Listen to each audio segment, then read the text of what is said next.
Hey guys, this is Carl from Lingo with our take on the Realme 2. Now we have actually spent some time with this phone, so we're definitely going to be sharing with you our thoughts on the Realme 2.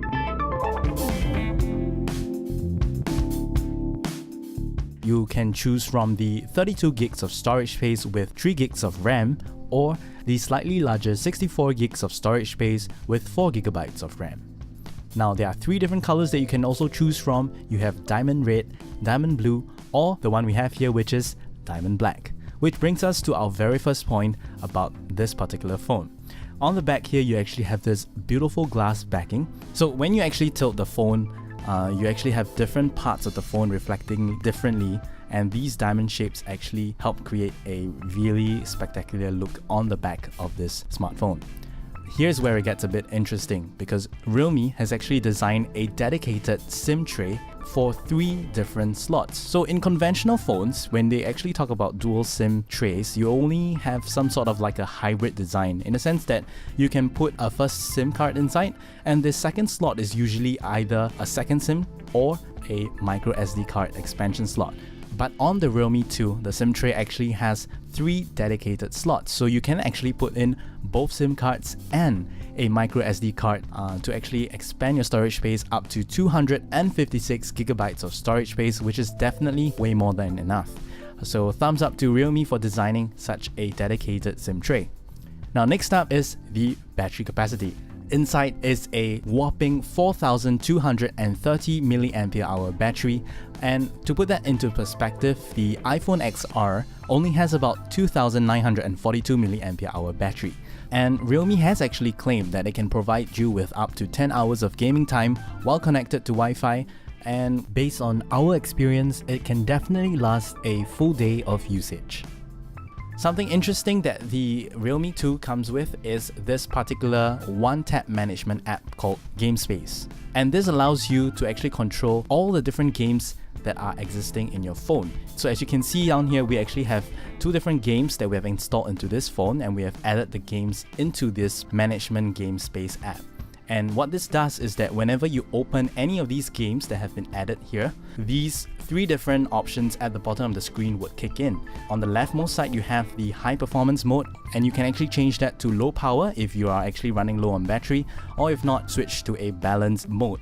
Now the middle button here is actually the banner notification, so you can actually choose to block notifications from displaying whenever you are in any of these games, or you can even choose to block calls and notifications entirely, so you don't get disrupted in the middle of your gaming experience. Now lastly, you have this button called the brightness lock, so that whenever you play any of these games again, the brightness does not change according to the ambient light, so it fixes the brightness. If not, you can choose to turn it off and follow the system brightness settings whenever you are playing a particular game. Now, one thing we noticed when gaming was that you can actually make use of the notification bar to perform quick actions. So let's say you like to read some messages, you can actually just tap on the message icon and easily have this pop-up window to display all your different messages as well as reply to them, or you can easily capture a screenshot or a screen recording from this quick actions on the notification bar. Next up, let's have a look at the camera on this device. The Realme 2 sports a dual camera arrangement. Now the main camera actually sports a 13 megapixel sensor with f2.2, while the secondary camera is actually a 2 megapixel f2.4 depth sensor. Now this secondary camera is actually used to provide depth information, so you aren't really exactly able to make use of this secondary camera independently, but rather it actually helps to provide additional depth information to the main camera whenever you're taking portrait shots. So have a look at some of these shots that we have taken in daytime. You can see that pictures actually do come out pretty good for a particular phone in this price range.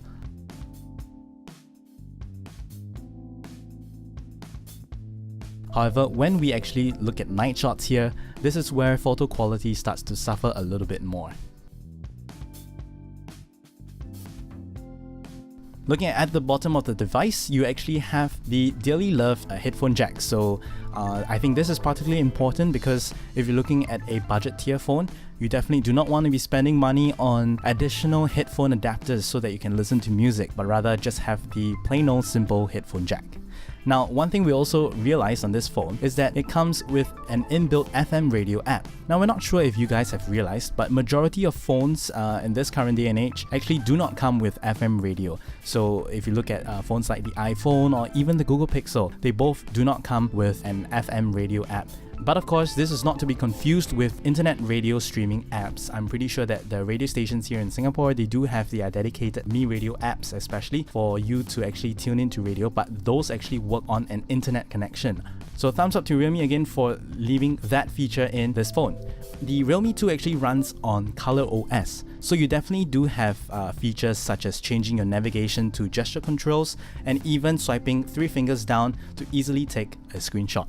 Now, not forgetting that the Realme 2 still sports a micro USB port at the bottom, which might be quite sad considering that it is the year 2018 now, so there should be support for the new ports such as the Type-C connector, but perhaps this might have something to do with keeping the cost of the phone down. So let's just hope that the next edition of the Realme phone can actually include a Type-C connector that might even support fast charging.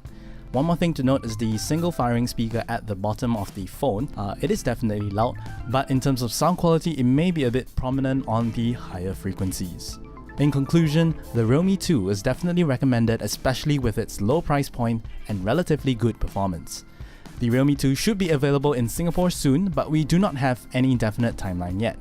In terms of price, the Realme 2 should be starting from about 9,499 Indian rupees, which is about 190 Singapore dollars, and that is definitely attractively priced for 2018. We hope you have enjoyed our full review of the Realme 2. Feel free to leave us questions or suggestions in the comment section down below. Don't forget to subscribe to our YouTube channel for the latest tech reviews and recommendations right here in Singapore. This is Kyle signing off.